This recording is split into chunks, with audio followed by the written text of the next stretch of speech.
Salut les gars, bienvenue sur la première vidéo de la chaîne VCF France. On est ravis de pouvoir inaugurer notre chaîne sur YouTube après le succès qu'on a et qu'on a pu avoir sur Twitter. On vous remercie d'ailleurs des nombreuses retombées positives et des nombreux soutiens qu'on a reçus sur notre Twitter suite à notre annonce de vouloir ouvrir une chaîne YouTube. Ça nous a fait extrêmement plaisir et ça nous motive fortement à vous proposer du contenu de qualité et du contenu original. Comme vous le savez, l'actualité de Valence, elle est surtout sur la nomination d'un nouvel entraîneur, Roumen Balaja, qui est un ancien joueur du club et une légende du club d'ailleurs. Donc pour cette première vidéo, on a voulu vous préparer un petit sujet sympa sur Roumen Balaja en prenant plusieurs axes. Le premier, ça sera sa trajectoire en tant qu'entraîneur et en tant que joueur. Et la seconde, ça sera d'aborder le pour et le contre de cette nomination, savoir si Rouben Balaja pourra mener Valence au moins vers le maintien tant espéré cette saison, afin d'éviter de plonger le club surtout vers de grandes difficultés sociales, financières et sportives. Donc du coup les gars, comme on a pu le dire dans l'intro, on va parler de la carrière de Rouben Balaja, donc premièrement en tant qu'entraîneur et ensuite en tant que joueur. Donc Rouben Balaja, il a commencé sa carrière de footballeur donc à Valladolid en 1993, dans ce club donc du Real Valladolid. Il y restera jusqu'en 96, date à laquelle il sera transféré à l'Atlético Madrid, à l'Atleti pour les plus intimes. À l'Atleti, il fera 2 saisons tout d'abord avec l'équipe B. Et ensuite, il deviendra titulaire indiscutable donc avec l'équipe première pour sa dernière saison au club, la saison 99-2000. En 99-2000, justement, l'Atlético est relégué en deuxième division espagnole. Et du coup, Rouben Balaja décide de partir pour le club de Valence. Valence où il va devenir une légende. Valence où il va remporter beaucoup de titres. Et là où il va permettre justement à cette équipe de Valence de connaître ses plus belles lettres de noblesse. Donc Rouben Balaja, il arrive à Valence dans une équipe qui vient d'être finaliste de la Ligue des Champions pour la première fois. Défaite 3-0 malheureusement pour Valence au Stade de France face au Real Madrid. Les plus anciens d'entre vous se remémoreront de ce difficile souvenir. En 2001, donc pour la deuxième fois de suite, Valence atteindra la finale de la Ligue des Champions. Cette fois-ci, la finale se déroule au stade San Siro, donc à Milan. Et Valence affronte le Bayern Munich. Valence ouvrira le score et sera ensuite rejoint avant les prolongations qui ne donneront rien de plus. On se dirige donc tout droit vers la séance de tir au but. Et malheureusement, l'issue pour Valence sera fatale une seconde fois puisque Valence s'inclinera au tir au but face au Bayern Munich. Sur un penalty décisif loupé par Mauricio Pellegrino, qui a par la suite été entraîneur du club.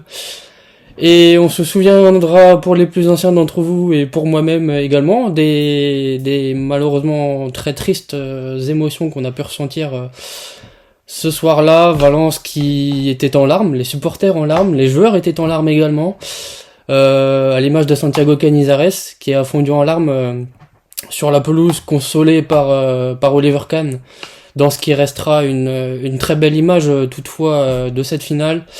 Et Santiago Canizares qui enlèvera de rage sa médaille qui lui aura été remise donc par les organisateurs. En 2002 donc pour cette saison de Liga, Rouben Balaja sera sacré champion d'Espagne avec Valence. Il sera l'auteur de 7 buts avec des prestations assez abouties dans l'ensemble. 7 buts donc sur cette saison de Liga, des prestations d'ensemble abouties qui lui permettront donc d'être appelé à la Coupe du Monde 2002 qui se jouait en Corée du Sud et au Japon. Coupe du Monde dont les Français gardent un très mauvais souvenir, évidemment, puisque la France avait été éliminée au premier tour, on s'en souvient, notamment avec une défaite en match inaugural face à nos amis sénégalais. Par la suite, Rouben Balaja continuera son petit bonhomme de chemin avec Valence, et en 2004, il fera partie de cette équipe dont les mots me manquent pour la décrire. Magnifique, incroyable. Cette équipe roulait vraiment sur l'Europe à ce moment-là, faut bien s'en rendre compte. avec des joueurs comme Ruben Balaja, comme David Albella, comme Carlos Marchena, qui est d'ailleurs dans le staff de Ruben Balaja à Valence depuis peu. Donc cette équipe qui roulait sur l'Europe, cette équipe qui finira championne de Liga, avec coach Benitez, Rafa Benitez à sa tête. Donc championne de Liga. Cette équipe-là finira également vainqueur de la Coupe UEFA à l'époque, donc ce qui est devenu maintenant l'Europa League. Vainqueur de de la Coupe UEFA, face à l'Olympique de Marseille en finale à Göteborg. On s'en rappelle avec l'expulsion de Fabien Barthez. Et Valence remportera même la Super Coupe d'Europe face au FC Porto, si mes souvenirs sont bons. FC Porto qui venait de remporter la Ligue des Champions pour sa part avec José Mourinho, le Special One. Et donc cette terrible performance, terrible dans le sens bien sûr magnifique, cette performance permettra encore une fois à Ruben Balaja de connaître les joies d'une sélection avec la Loja, et il aura donc la chance de jouer l'Euro 2004. Il sera appelé par Iñaki Saez. L'Euro 2004 donc qui avait lieu au Portugal, et on s'en souvient ou pas pour les plus jeunes d'entre vous, mais cet Euro avait été le fruit d'une grosse surprise à l'époque, puisqu'il avait été remporté par la Grèce avec des joueurs comme Charisteas, comme Katsouranis, des joueurs plus ou moins connus à l'époque, voire pas du tout au niveau européen. Et la Grèce donc qui s'était imposée en finale face au pays hôte, le Portugal. On arrive donc et on revient à Valence pour la saison 2007-2008, saison très particulière pour le club tché, puisque Ronald Koeman est nommé entraîneur de Valence, et Ronald Koeman, on peut le dire, ne va pas faire dans la dentelle au niveau de la gestion de l'effectif, puisqu'il va décider très peu de temps après son arrivée de mettre à l'écart des joueurs comme Angulo et Canizares, qui étaient jusque-là des titulaires indiscutables de l'équipe première. Et donc ça va profiter, entre guillemets, bien sûr, à Ruben Balaja, qui sera nommé capitaine de cette équipe sous Ronald Koeman. Valence sera donc l'auteur d'une bien triste saison, finissant seulement à la 10e place au classement en Liga. Le seul lot de consolation qu'on peut relever sur cette saison, c'est la victoire en Copa del Rey face à Retafe. Et enfin, en 2009-2010, pour la dernière saison de Ruben Balaja au club à Valence, donc son contrat n'est pas renouvelé au terme de cette saison en 2010, donc par le président en place, Manuel Llorente, malgré des performances relativement honorables, voire même très très bonnes au cours de cette dernière saison. Et une 3e place obtenue par Valence au classement, qui lui permet donc de se qualifier directement pour la phase de groupe de l'UEFA Champions League. Ruben Balaja disputera donc son dernier match, et ce sera à Mestalla le 16 mai 2010, devant un public bien sûr acquis à sa cause, Ruben Balaja étant devenu une légende du club, notamment avec le titre et le triplé acquis en 2004. Ruben Balaja termine donc ses 10 saisons avec Valence en tant que légende, avec un palmarès non moins légendaire, puisque Ruben Balaja aura remporté 2 Ligas, une Copa del Rey donc en 2008, une Coupe de l'UEFA en 2004, une Super Coupe d'Europe également en 2004, et il aura participé à la finale de Ligue des Champions en 2001, qu'il n'a malheureusement pas remporté, et c'est le seul titre, on peut dire ça comme ça, qui manque à ce fabuleux palmarès. Après cette retraite sportive, on peut le dire un peu forcée, des terrains de foot espagnols, Ruben Balaja se consacrera dès 2011 à une carrière d'entraîneur, qu'il va débuter tout d'abord en tant que coach adjoint, d'abord à l'Atlético de Madrid, là où il avait pu jouer en tant que joueur pendant 4 ans, avant de rejoindre Valence. Il restera à peine une saison en tant que coach adjoint à l'Atlético de Madrid pour se diriger en 2012 à l'Huracan Valencia Club de Football, un petit club aux alentours de Valence, où il restera une saison, donc la saison 2012-2013, avant de se voir proposer en 2013 le poste d'entraîneur du Valencia CF Juvenil, où il restera jusqu'en 2015, avec un petit passage en intérim avec l'équipe réserve, donc le Valencia Mestalla, où il officiera sur l'année civile 2013. Par la suite, entre 2015 et 2020, Louben Balacha prendra la direction en tant qu'entraîneur principal toujours de divers clubs avec des fortunes diverses. Il commencera tout d'abord à Elche avec un bilan assez honorable. Il se dirigera en 2016-2017 vers le Rayo Vallecano. Après cela, il aura faire une pige d'une saison au Sporting Gijón, où il restera jusqu'en 2018, et entre 2018 et 2019, il restera malheureusement sans club. Et en 2019, pour la saison donc 2019-2020, il se verra confier les rênes du Club Deportivo Tenerife avec un bilan plutôt bon de 16 victoires, 15 nuls et 15 défaites. Et après cette pige donc au Club Deportivo Tenerife, il atterrira pour l'année 2020 puisqu'il n'ira pas au terme de la saison 2020-2021. Il atterrira au Real Saragosse avec un bilan de 4 victoires, 4 nuls et 7 défaites. Bilan malheureusement pas assez convaincant pour les dirigeants du Real Saragosse, qui décideront de mettre un terme au contrat de Louben Balacha. Et depuis cela, Louben Balacha n'avait pas entraîné, que ce soit en Liga ou en Liga Smartbank, la deuxième division espagnole. En cette année 2023, donc, Louben Balacha est devenu le troisième entraîneur de la saison 2022-2023 du VCF après Gennaro Gattuso et l'intérim, bien que très court intérim, de Salvador González Voro.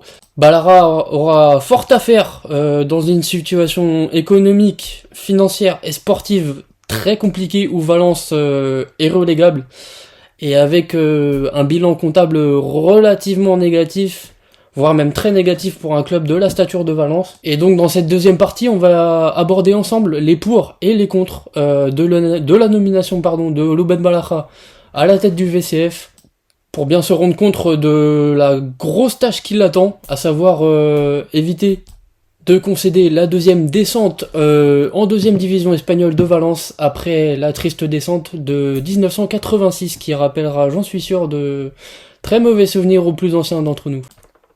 Pour cette deuxième partie, donc, on va essayer de faire assez concis dans notre manière d'aborder les différents pour et contre de la nomination de Louben Balacha, puisque la vidéo déjà dure depuis une bonne dizaine de minutes, donc on va aller droit à l'essentiel. Donc dans les pour, suite à la nomination, les points positifs, donc suite à la nomination de Louben Balacha à la tête de l'équipe première, tout d'abord on peut dire que c'est quelqu'un qui a l'esprit club, forcément, puisqu'il y a joué 10 saisons. C'est quelqu'un qui a un caractère de gagneur, qui faisait partie de l'équipe de Benitez, le fameux espíritu luchador de l'équipe de Benitez.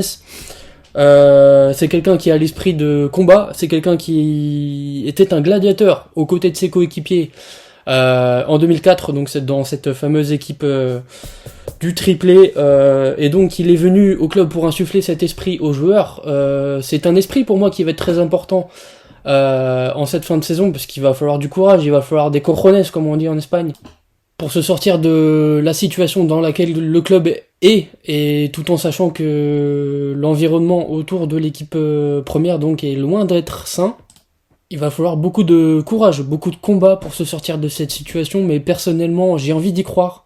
Il nous reste pas beaucoup de raisons d'y croire justement, donc on s'accroche au maximum au positif, et on souhaite à Louben Balacha de passer de légende à sauveur. On peut également faire une petite comparaison avec l'arrivée de Rafa Benitez donc sur le banc de Valence et sa fameuse époque du triplé. Benitez, quand il est arrivé, il avait connu le même sort que Balacha, à savoir qu'il venait d'être démis de ses fonctions par un club de Segunda. En revanche, Benitez, il avait, sans manquer de respect à l'équipe actuelle, il avait une équipe qui était forcément au-dessus tactiquement et techniquement à l'époque, avec des joueurs de renom et qui avaient, selon moi, un peu plus l'esprit de combat que l'équipe actuelle. Et bien sûr, en 2004, le contexte qui entourait le club n'était pas encore aussi détérioré, si je puis dire, qu'en cette saison 2022-2023, où les choses sont loin d'être évidentes pour les joueurs. Il y a une incertitude économique tout d'abord, les joueurs sont pas sûrs d'être payés, Quand ils le sont, le club doit faire appel à des pagales, donc c'est des paiements différés avec intérêt. Ça montre que le club économiquement n'est pas dans une situation tenable sur le long terme, malgré le fait d'avoir été racheté par Peter Lim, et ce sera l'occasion justement, cette situation économique, d'aborder une seconde vidéo qui arrivera bientôt sur la chaîne, à savoir l'histoire d'un amour, ou plutôt d'un désamour, entre Peter Lim et Valence depuis l'arrivée du Singapourien à la tête du club en 2014. Et en lien forcément avec ce contexte économique compliqué, voire très critique pour le club, comme on a pu l'aborder sur Twitter récemment. Il y a un contexte social aussi forcément qui est lui aussi très compliqué. Il y a récemment eu des actions de manifestation, comme je pense vous l'avez suivi, dans la majorité en dehors du stade, devant le stade plus précisément, pour protester face à la gestion calamiteuse et néfaste de Peter Lim et de sa holding Meriton, avant le match face à l'Athletic Club, qui a été perdu par les protégés de Salvador Voro à l'époque, avant qu'il ne soit remplacé donc par Ruben Balaja récemment. Il y aura une nouvelle manifestation, je pense qu'il y en aura une en tout cas le 25 février, et sur tous les autres matchs qui resteront à domicile, qui sont considérés comme des finales, et du coup il y aura également des finales pour le public et l'association Libertad VCF, à laquelle nous réitérons notre soutien le plus total pour sortir de cette situation terrible dans laquelle est le club actuellement, et pour démocratiser le club, pour que notre club revienne à ses vrais propriétaires, à savoir les supporters. Et on va donc conclure cette parenthèse, en tout cas cette partie dédiée au pour et contre sur la nomination de Ruben Balaja, en lui souhaitant évidemment toute la réussite possible et qu'il sauve notre club de la relégation. Comme j'ai pu le voir en espagnol, tu éxito será lo nuestro, si on traduit vulgairement en français, ton succès sera notre succès. Et on souhaite donc au Pipo Balaja plein de réussite, et qu'il aide ce club à sortir de la situation compliquée dans laquelle il se trouve, et que les supporters retrouvent une once de fierté, malgré le calendrier ultra compliqué qui nous attend, puisque Valence affrontera le Barça, l'Atleti, la Real Sociedad, et tout ça d'ici au début du mois d'avril. Donc autant dire que le Pipo Balaja a fort à faire pour sortir Valence de cette situation, mais on a entièrement confiance en lui et à son espíritu ganador. Amon Pipo. Les gars, merci beaucoup. Si vous avez aimé cette vidéo, notre première vidéo, donc tout n'était pas parfait évidemment, mais on a fait du mieux qu'on pouvait. Laissez-nous un petit commentaire, un partage, un like, un abonnement, ça nous aidera pour le futur référencement sur YouTube, vous savez comment ça marche. N'hésitez pas non plus à nous suivre sur notre page Twitter et sur notre compte Insta, les liens seront bien évidemment dans la description. Et comme on a pu vous le dire au travers de cette vidéo, le prochain sujet qu'on va aborder, ce sera sur le rachat du club par Peter Lim, donc en 2014, Valence et Peter Lim, histoire d'un amour, ou plutôt d'un désamour, c'est bientôt sur la chaîne de VCF France. Ciao les gars, merci.